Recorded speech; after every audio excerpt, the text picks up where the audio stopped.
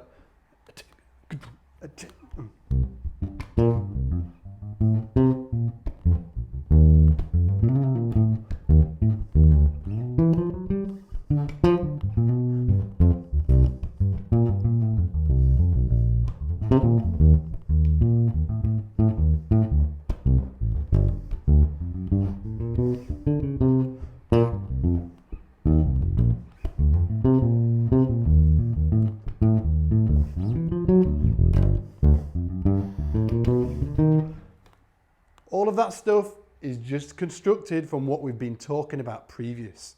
All that root fifth, okay? I'm adding in some other stuff, but I'm not adding in anything other than chromatic notes and chord tones. So we were using the root in the fifth, I was using the root in the third, I was using the root third, fifth and sevenths, and then I was doing some chromatic notes. And that was the lion's share of everything I just played, okay? So this stuff, even though it does seem simple from when you're checking it out, to actually execute it and learn it and use it in a musical situation in practice is harder.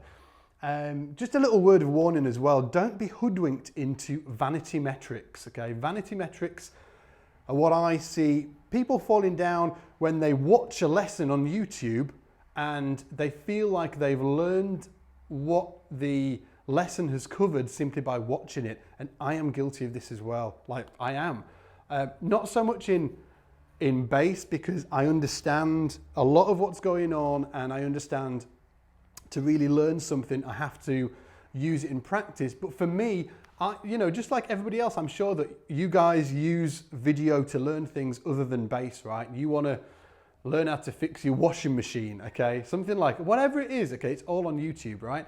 So you can go to YouTube and you can watch a video, and I go for like business and like lifestyle design and stuff like that, and trying to figure out how to expand Scott's bass lessons and stuff like that. There's so many times I watch a video and I think I've soaked it in, but I don't really execute any of the stuff in the actual video, and then it's forgotten about in a week. So really, if you're watching this and you're into it, start practicing this stuff and start executing on what we're talking about. So we've talked about the chord tones, okay? The thing that really turns it into a walking bass line is when, first of all, you start playing 4 notes a bar, okay? Because that is, to play you like what a walking bass line sounds like, it sounds like this. And this is just the chord sequence, right?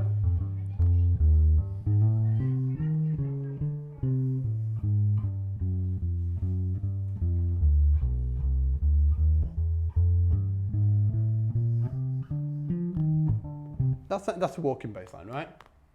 Again, I'm just using the same stuff, but I'm using the roots, the thirds, the fifths, the sevenths, and I'm using chromatic approach tones. Chromatic approach tones. And this is a big deal in anything, funk, anything, like Jameson's lines.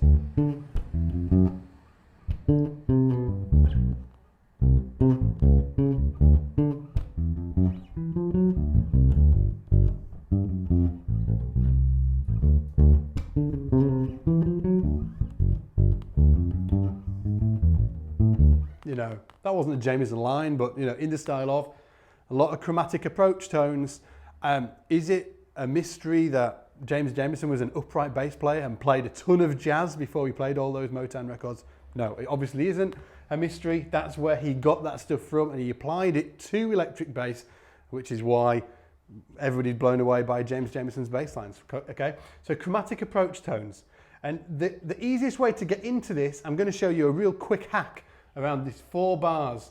And again, I go into this in super great detail in the jazz course that we've just added to the course library over at the Scots Bass Lessons membership in the Academy.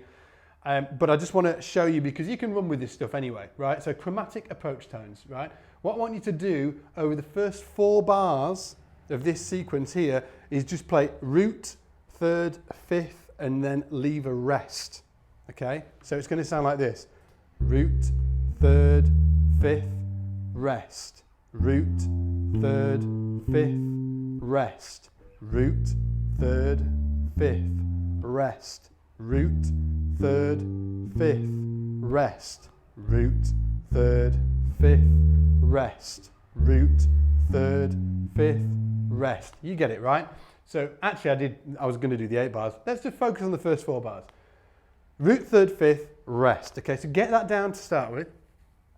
And then what I want you to do is look at the rest. Okay, let's take the C minor. Root, 3rd, 5th, rest. And the next note is an F.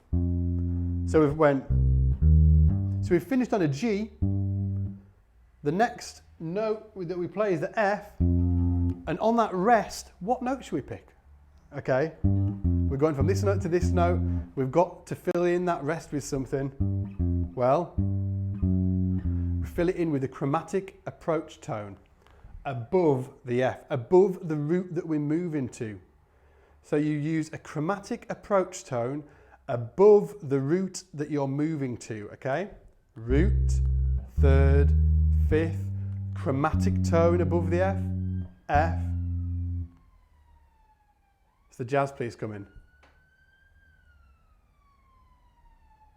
Maybe we'll get away with it. These guys are serious.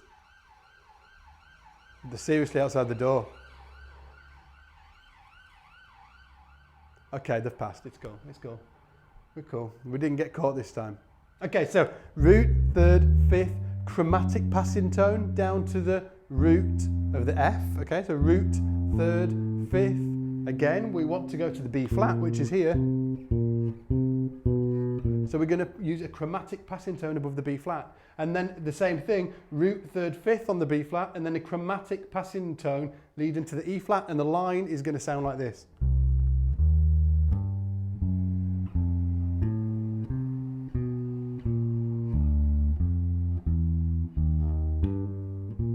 Okay.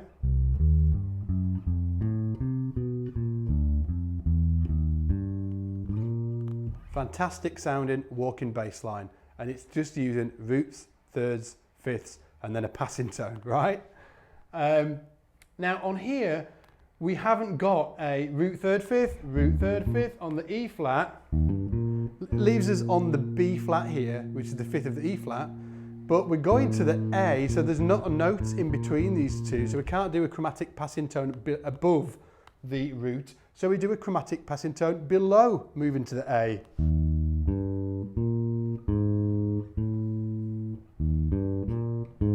Root, 3rd, 5th. Same thing for the D, chromatic passing tone below. Root, 3rd, 5th, chromatic passing tone below to the G. And that takes us to the G. So just that line in itself, all I've done is used root, 3rd, 5th, chromatic passing tone above, and where applicable, use chromatic passing tone below, okay? Sounds like this.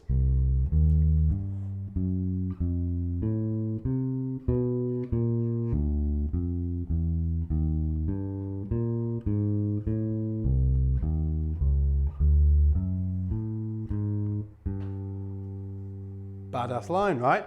The cool thing is, and the first time I heard this was watching a really ancient Gary Willis video, right? Called, I can't remember what it's called, Progressive Basics, I think. Great video. It's like on YouTube somewhere. It's years old, like 15 years old or something. Check out Gary Willis if you haven't, guys, already. I studied with him when I was like in my early 20s. He's badass. And what he was, in this video, he was like showing these walking bass lines, and then he said, and if you move them up 12 frets and speed them up, they sound like a wicked solo line. His point is that solo lines are made from the same stuff. If you're studying the roots and the fifths, and the roots and the thirds, and mixing them up, and then the roots, thirds, fifths, passing tones, you're studying the stuff that's going to create great solo lines. Let's look at just that line that I played there, but done in a soloing context.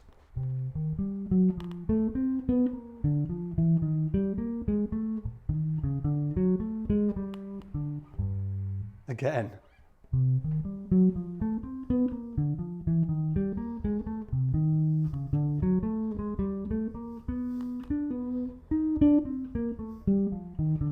You know, like great solo lines as well. So don't think, like if you think about what I was saying at the start of this workshop, I said this is the stuff, this is the foundation to everything. This is why jazz is a great learning platform, a learning tool to use to get it all down, because it's making you learn, get control of the ingredients that you need to bake the cake, right? Anyway, so that's what we're looking at. So the foundational element of jazz, right, walking bass lines. You need to learn your chord tones. We've discussed like how to get into that, right? Then we've discussed chromatic approaches and how to get into that. The next thing is vocabulary. What time are we on, DMAC? 25 to. Boom, I'm going through this. Next thing is vocabulary, okay? So, yeah, it's okay going root third 5, chromatic, root 5. It's okay using that stuff, right? But at the same time, you need standard vocabulary that you can call upon when you're faced with a 2-5. If in the jazz course, guys, Academy members, or if you're thinking about becoming an Academy member over at scotsbasslessons.com, which I hope you are, I talk in detail about how to spot 2-5-1s, okay? It's super easy, okay? But when you're, so go check that out. When you're faced with, say for instance, a 2-5-1, right? You need specific learned vocabulary to start with. Maybe not like a year, 2 years down the line, maybe you're going to be fine and you're going to be improvising by then. You're going to have ingrained that vocabulary and it's going to be part of your language on the instrument. But to start with, you want to have some standard learned vocabulary around, say for instance, a 2-5-1, which is one of the most common chord sequences that was ever used or ever has been used, okay? So just to give you one example of this, when I was learning this and getting into this, my first standard common bit of vocabulary that I used on a 2-5-1 was, I used to use it all the time. And it's just up the C minor to the 7, root third 5, 7, to the third of the F7, then down the scale, root, flat 7, and then the third of the B flat, okay? And I used to use it in solo lines. Sounds great, right? That's it as a walking bass line, as a solo line, or a little faster, okay? Both great, okay? And what I did is I used that all the time. Every time I saw a 2-5-1, I'd use that, okay? It slowly became part of my vocabulary. And then over time, I learned more bits of vocabulary to use on a 2-5-1. Okay? And after a while, when you've learned, I would say, aim for 4 to start with. 4 stock bits of vocabulary, okay? Aim for 4. And then after a while, they just start molded in, and then you can start improvising with it. But you can't start improvising if you can't pre-compose this stuff. If you haven't got it memorized, you're not going to be able to get over that hurdle and be able to start improvising this stuff straight away. So really be aware of that, okay? It's something really to bear in mind with everything you do. You're not going to be able to improvise a great solo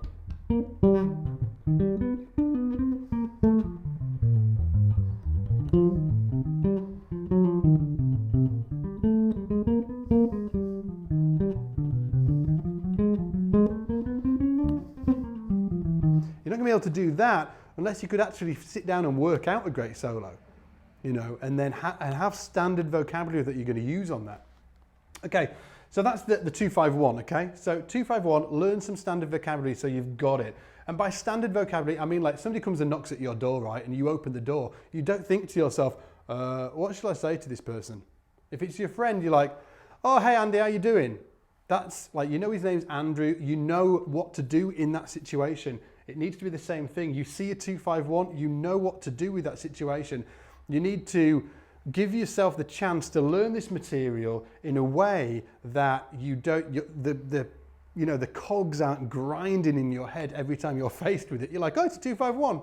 I've got a few different options on that. Okay, that's what you really need to focus on. And static chord vocabulary. I'm not going to cover this today. It's in the course, guys. If you're an Academy member, go check it out. If you're not, you can grab the 30-day free trial. It's special for these live streams. You can't get that 30-day free trial anywhere else. It is scotsbasslessons.com/livestream 30-day. Okay, you can try the entire Academy, all the courses, all of them. There's like a gazillion hours of step-by-step courses in there for 30 days free. Okay, so static chords, same deal. You need learned vocabulary to use on these, right? It's just the way it is. So, for instance, like a major chord, you need to know that you can play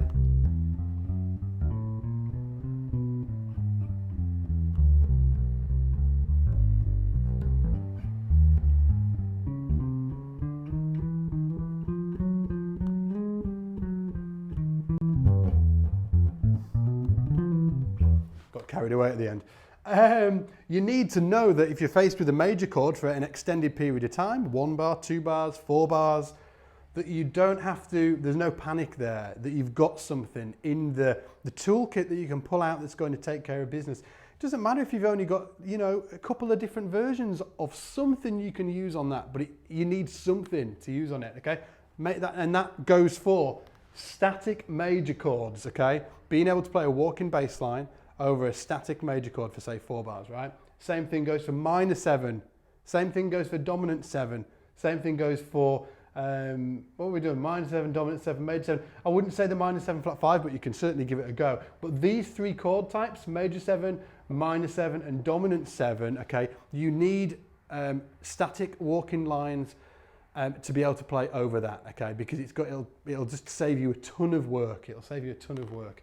And it really flummoxed me when I was doing it because there was no internet. I couldn't go and search or anything like that of how to do it. And it was that kind of stuff when you were given like a C major chord for 2 bars. I was like, well, I've learnt this root 3rd 5, chromatic, root 3rd 5, but I've just got this C major for like 2 bars. What am I supposed to do with that?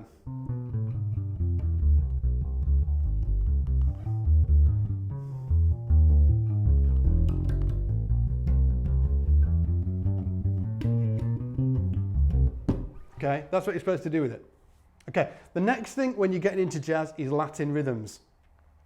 It's really, really beneficial if you know a couple of Latin rhythms, mainly the bossa nova and the samba. And luckily for us, the kind of westernized version of the bossa nova and the samba are kind of like the same feel, but one's slower and one's faster. This isn't the real deal. This isn't like the traditional bossa nova. It's not the traditional samba. But if you are playing a western, like in a western band, and they're,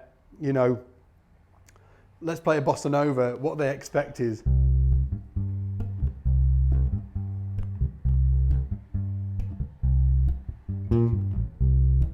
could do it over this sequence, right? It's roots and fifths to start with.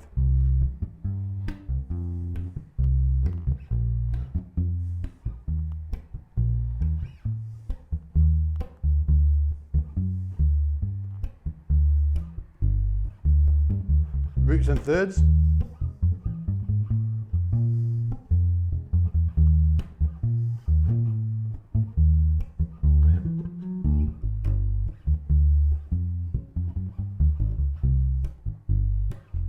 Okay, and then the samba.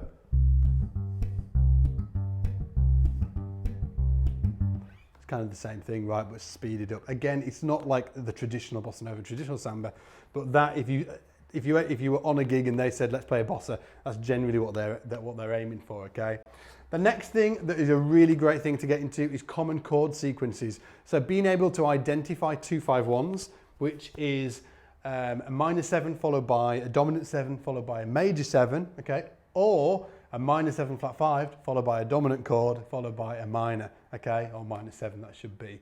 Look, being able to recognize them, because when you can recognize them, you can use your standard vocabulary on them, right? You're looking, you play in a song and you notice that it goes from D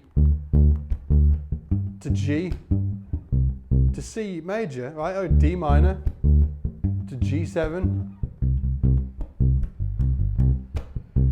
to D minor to G7 to C major. I know that, first of all, that pattern is a 2-5-1, okay? And I also know that a minor chord followed by a dominant chord followed by a major chord is generally a 2-5-1, right? That means I can use all of my learned vocabulary. So what did we say? Let's think about that walking line that I told you.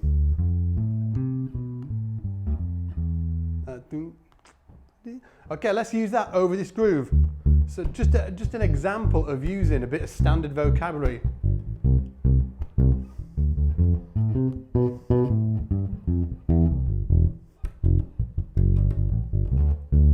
Let's do that again.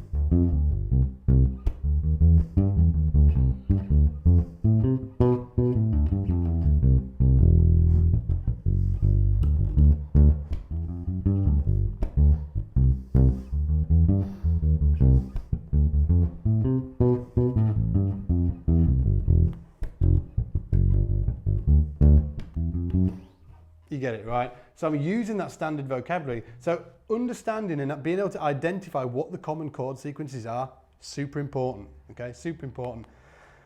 And on top of that, like there's a lot of other stuff as well, but I wanted to cover performance protocol as well, because that's one of the things that not many people take into consideration, but is one of the hugest, biggest stumbling blocks that students face, is not understanding performance protocol. So that means turning it up on a jazz gig and not understanding the common terminology, such as what a head is. You take the head, okay? Or should I take the head? What does that mean? It means, do you want me to take the melody, right? So, or it's an AABC form, or it's an AAB form. You know, it's like common terminology like that. Should we do 4s at the end of the tune? Or should we do 8s at the end of the tune? What does that mean? Knowing that common terminology is really, really important, because it's going to be, you're going to be on the stand, the bandstand, and that's the language that people are going to be using. They're going to be talking about who's going to take the head, and are we going to do 4s, and, you know, should we do double time, or should we do a double time feel, or, you know, all of that stuff. It's really important to know that and get that down. And it's not super complex. There's not a lot of it, so don't be intimidated by it. Just, you know, I would say there's sort of like 10 to 15 things that you really need to know, what the common performance protocol and language, the terminology that people use. And more to do with performance protocol as well is knowing generally how things flow within when you're playing a jazz standard. So generally, just to let you know now, generally what happens is there'll be an intro. I'm not going to talk about intros and outros today. There are, you know, like I was talking about stock 2-5-1 vocabulary and, you know, and all that. There are stock intros, there are stock outros that you should know, all right? And I do cover them in that course, okay? But the performance protocol is understanding the intros and the outros, the stock ones that people use, and it's also understanding what happens after the intro. So generally, someone will take the head, which means somebody will play the melody, and the rhythm section will comp underneath whoever's playing the melody. Let's say, for instance, in this case, it was a sax player. So the sax player is going to take the head, and we're going to comp underneath him, yeah?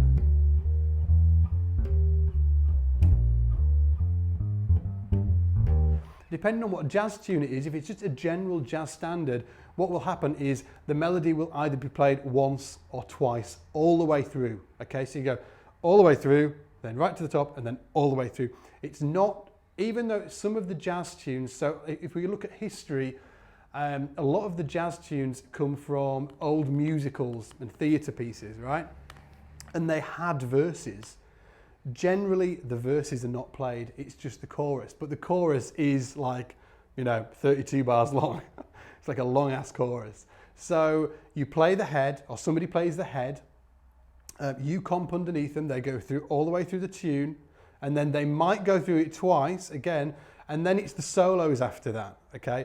The solos, if nobody says anything about it, the solos are over that same form.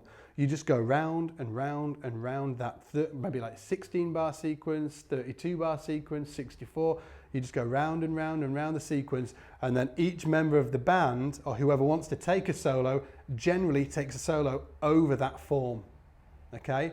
So if it was Autumn Leaves, we'd play the head, sax player would take the head, we'd play the head, we'd be comping underneath him, then it'd go into the solos. He might do, it's sax player, so he might do like 20 choruses, 40 choruses, maybe. It's like, seriously, there's like these old recordings of Coltrane like playing like standards for like 20 minutes, just tearing it.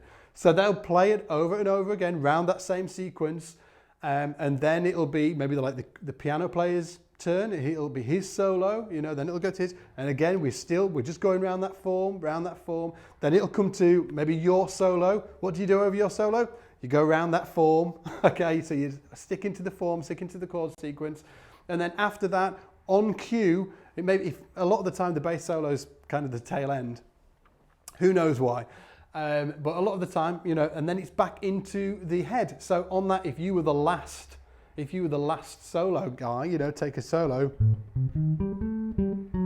you end your solo, and then as you're ending, you are eye contact with whoever's going to take the melody again, generally the guy who did the melody, who took the head the first time.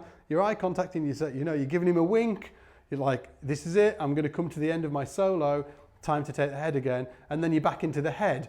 Or you'll do fours where the drummer will take 4 and you'll take 4, well, the band will take 4, and there's a lot of stuff to tell you, but essentially it means the drummer takes 4, you take 4, the drummer takes 4, or you take 4, the drummer takes 4, or 8s, or in like Bill Evans' case, there's a great album, the Bill Evans album, where they take a tune,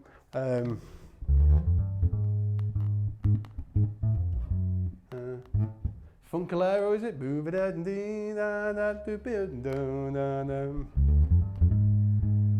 Anyway, they take this tune and they start with 8s, I think, over the form. So Bill takes 8, the drummer takes 8, I think it's Marty on that, and then Bill takes 8, and then Marty takes, and then Bill takes 4, and then Marty takes 4, and then Bill takes 2, and they get it all the way down to taking a bar each solo. Maybe even less than a bar, maybe even half a bar or something like that. It's insanely good, right? Check it out, Bill Evans, piano player, fantastic player. And it's great to know that stuff and just have it internalized so so you're not turning up and you're unaware of what's going to happen, what's going to go down, and you are unequipped or ill-equipped to deal with that situation. So not only do you have to know all this stuff and have practiced all this and then know this stuff, the performance protocol is kind of like the icing on the cake. You go into battle, you know what to do, you know what's going to happen, you're not going to, there's going to be no surprises, right? And that's what I really hope and really hope that people will take away from that jazz course as well, the common performance protocol that we go over in it as well. One last thing I forgot to mention, this chromatic approach thing can be used on solos as well, really well. What time are we on, DMAC? 5:02, okay. So what you can do is everybody digging this? Are we all into this? Give me some thumbs, give me some love if everybody's digging this. Hey, Michael Montesir online. You too, Mike. See you in London next year, man. The bass show. Okay, so I just wanted to show you this thing. Like, yeah, keep on giving me the hearts and the likes. What am I, DMAC? DMAC said I'm a thumb whore. Give me the thumbs. So over, like when you play the arpeggios, right? So let's just put I'm just putting this effect on so you can actually hear the line more, because sometimes because bass isn't a real soloistic instrument, it's really easy to miss what I'm doing. So this will help you hear it a lot better. So you could construct a solo line just from chord tones, and you should be able to do that before you start messing around with, you know, whatever. You should be able to, you know.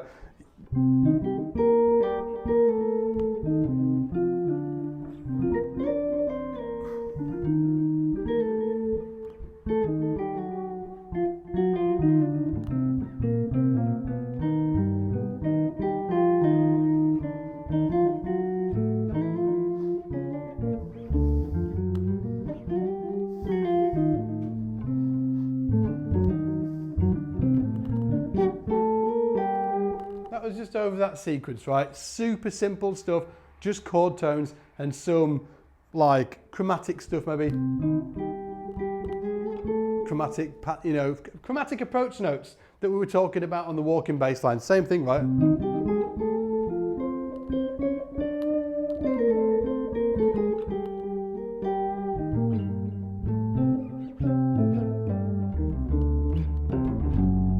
Okay, just chromatic passing tones. But there's this thing called enclosures, which are really fun to get into, and I'm going to tell you about them anyway. I'll tell you about them because they are a ton of fun, right? So say you've got a C minor chord, right?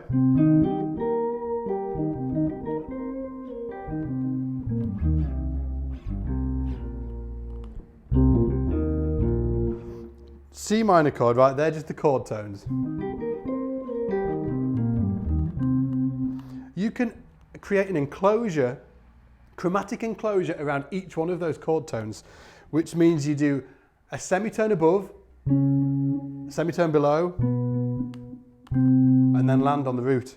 Then you do one on the minor third, then the fifth, then the seven, then the root.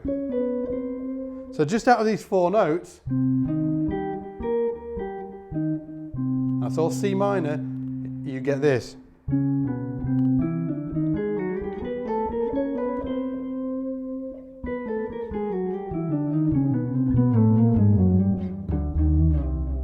it gives you like all these weird lines that you can mess around with.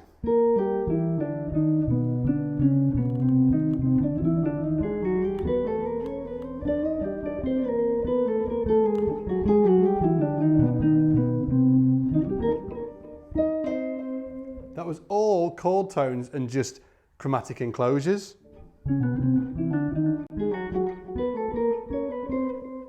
Okay, but I'm using them in a way that I'm kind of going in and out of them, yeah? So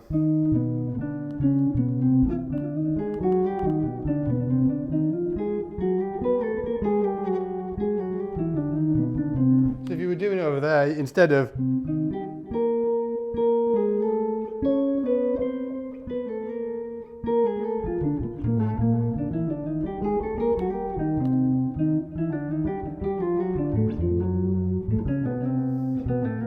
I'm trying to over-egg the pudding here so you can hear me doing it. But you know, you can do it over the C, you can do it over all of the chords, right? That was on the C minor, on the F7,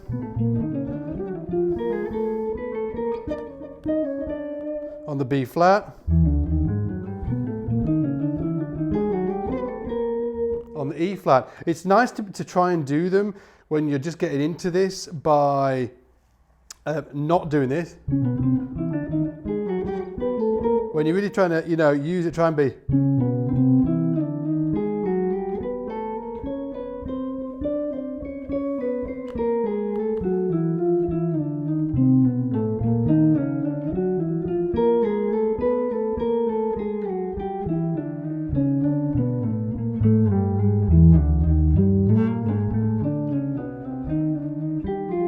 Okay, so you sort of like they're just like, you know, you're not going biddy bit bada ba bada ba bada ba, just because it gives you, for me, it just gave me, when I did that, it gave me a little bit more fluidity with the line. Start off doing that. But then after that,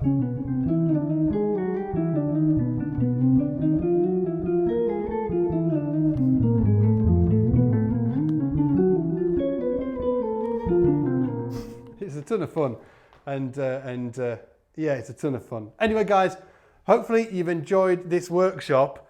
Again, if you are into this, you know, if you watch this workshop and you're like, yeah, I want to take this further, I want to investigate everything that I've talked about. If you want to investigate and learn a ton of exercises built around that framework, go check out the jazz course. If you're an Academy member over at scottsbasslessons.com, we put it in the course library yesterday. Was it, DMAC?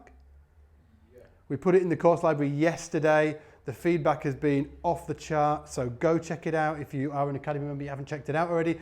If you're not an Academy member, guys, go check out scottsbasslessons.com and the Academy. It is the ultimate online bass school. I'm sure a ton of guys in the comments will just give it the thumbs up and tell you how cool it is. There's not only me doing this stuff, you know, we've got a full course library. We do live streams like this every single Monday, but with some of the best bass educators on the planet. Like Ed Friedland, Danny Mo Morris, Phil Mann, Rufus Philpott, Steve Jenkins, Damien Erskine, Ariana Kapp, Todd Johnson. I'm sure I'm forgetting a ton of people. I said Steve Lawson. Yeah, so go check it out. You can try the entire thing for free for 30 days, which gives you access to all of the courses, okay? All of the courses.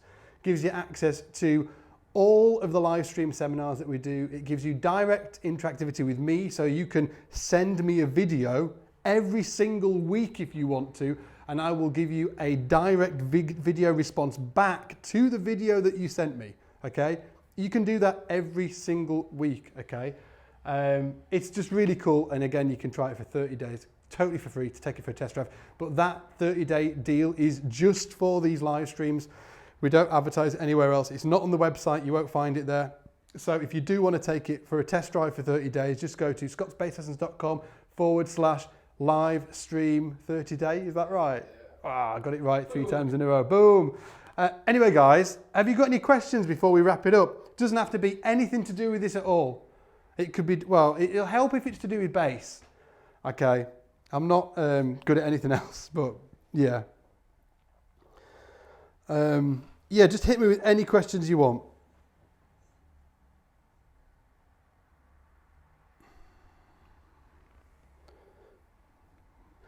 Your expressions are great. I have got a bad face for that, haven't I? So I'll just get this question while it's there. Hey Scott, what is the proper way to refer to a note as a sharp or a flat? It depends what key it's in. So for instance, if it was in the key of F, oh, that's probably a bad idea. Like E flat, right? E flat. It's a flat key. Okay, so that's going to be an A flat. But if we're in the key of G sharp, for instance, that's going to be a G sharp.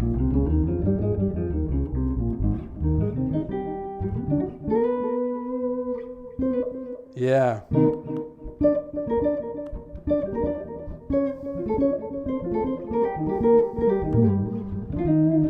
Anyway, enough of those shenanigans. Let me just hit it with some questions.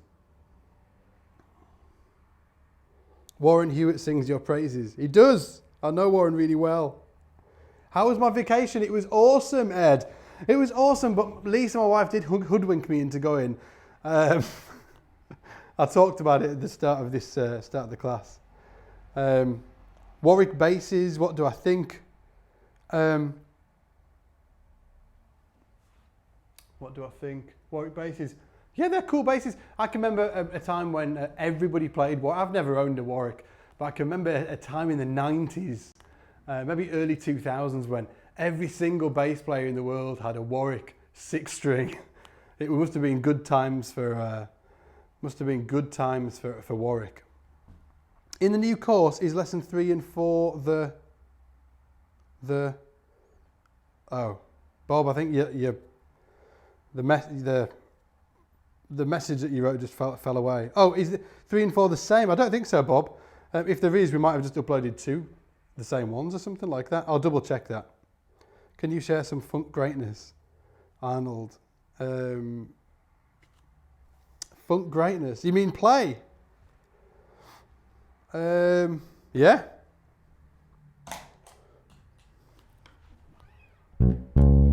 What was I playing yesterday though?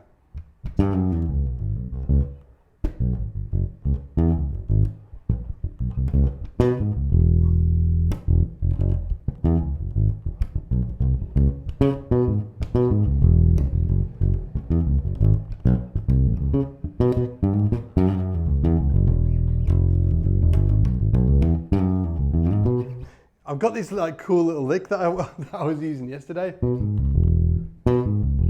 So it's like D flat going to a G flat.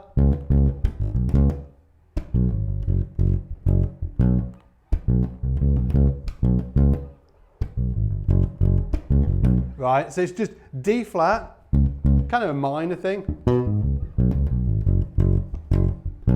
To go into a G flat, go into a B, right? So it's like a 3-chord thing.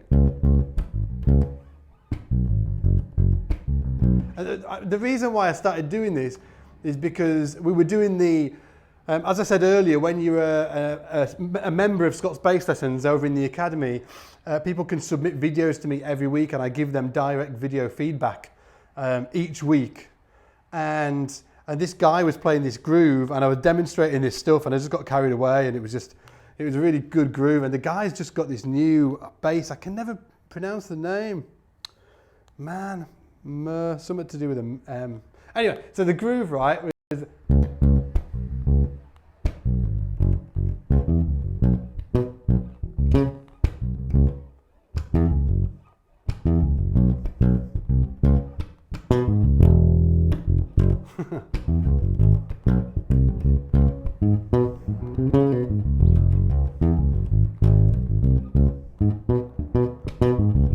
and I was just loving this little.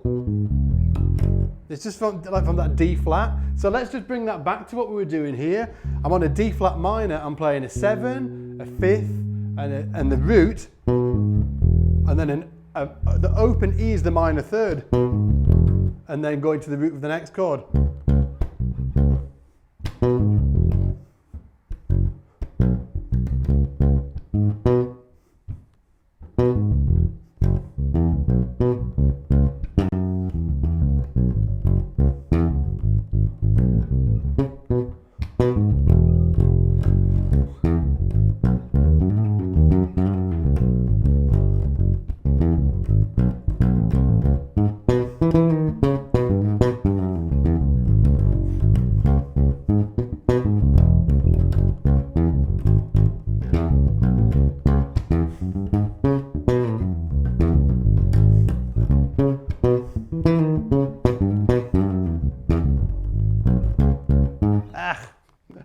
Anyway, yeah, so that it was just a really great little riff, little kind of line.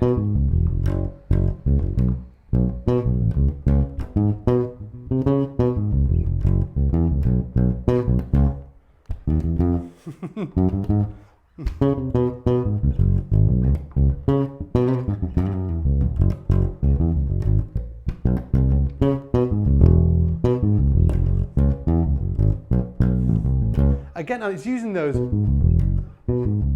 I kind of use using open strings in descending runs at the minute. That's just like a D flat minor, 7, 5, root, minor 3rd to the root, same old stuff that we were talking about. And then I was messing around with the one that was doing on a D dominant 7 type thing the other week. So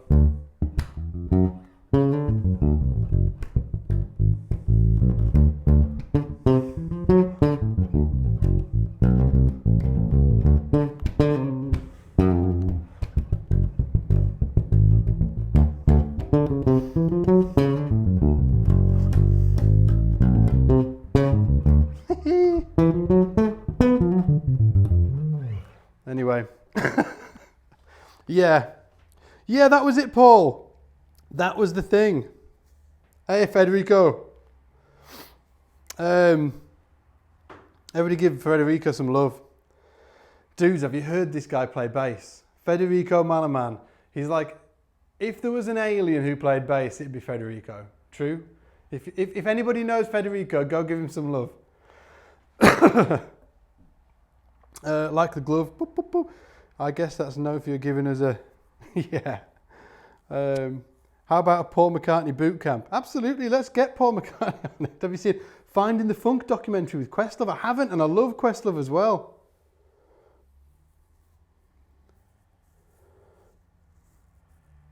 Will you ever do... Oh, Willie Weeks, Everything is Everything solo. Man, Bernie, that solo is amazing. Do you know that solo is... I don't know that. I can't remember who told me that. Yeah, it's different. It's not one solo. It's taken from a ton of different concerts, maybe like 3 different concerts or something, and then spliced together. Whatever it is, it's an amazing solo. But I just thought, I didn't know that. A bit of a, you know, kind of behind the scenes gossip. Anyway, guys, hopefully you've enjoyed this class. We'll be back next Wednesday. Are we on Christmas? When's Christmas? Christmas Saturday? Sunday. We'll be back next Wednesday to do more of, you know, this kind of stuff. If you enjoyed this class, I'm a thumb whore. Give me some thumbs. Give me some hearts. Do a lot of clicking down below. And that is so bad. Do a lot of clicking down below. And this is the bad thing about live. Anything live, it's like we do a lot of stuff, right? Where we have to edit that out. Edit it out, DMAC. The academy shows that we do in Notorious for it. I know DMAC's doing this. But I'm just saying that we like, yeah. I'm just gonna, hey, look at all the hearts do, look. They love this. But yeah, thanks guys for coming and hanging out. Again, if you want to check out the Academy of Scots Bass Lessons, grab the free trial. It's scotsbasslessons.com/livestream30day. And other than that, just hopefully you all have a wicked week. You use some of this stuff that, you know, that we've covered today. I'm going to leave this up for you. So if you want to check it out tomorrow or next week or whenever, it'll be up for you. So you can do that. And just massive love for you guys for turning up each week and hanging out with us and DMAC over there. Massive. Give DMAC some love, because if it wasn't for him, this stuff wouldn't work. Oh, he's doing it. He's giving you all a hug. Give DMAC some serious love. He was having some issues earlier, and it was not fun for him. I said to him before we started, I was like, dude, you're looking pretty chilled. And he was like, yeah, man, I'm chilled. Everything's working. Nothing's gone wrong. And then suddenly, like 3 o'clock over here hit, and he was like, well, there was bad language coming from over there, put it that way. It was angry DMAC. Nobody wants to mess with angry DMAC. Anyway, guys, thank you so much for hanging out, and we'll see you next week. Take it easy, and I'll see you in the shed. Goodbye.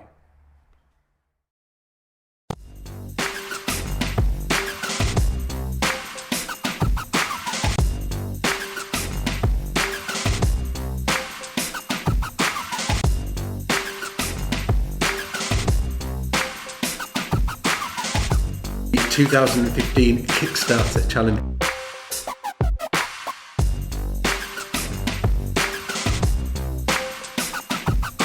Hey everybody. Hey. Hey everybody. Hi everybody. Hello all. Hello.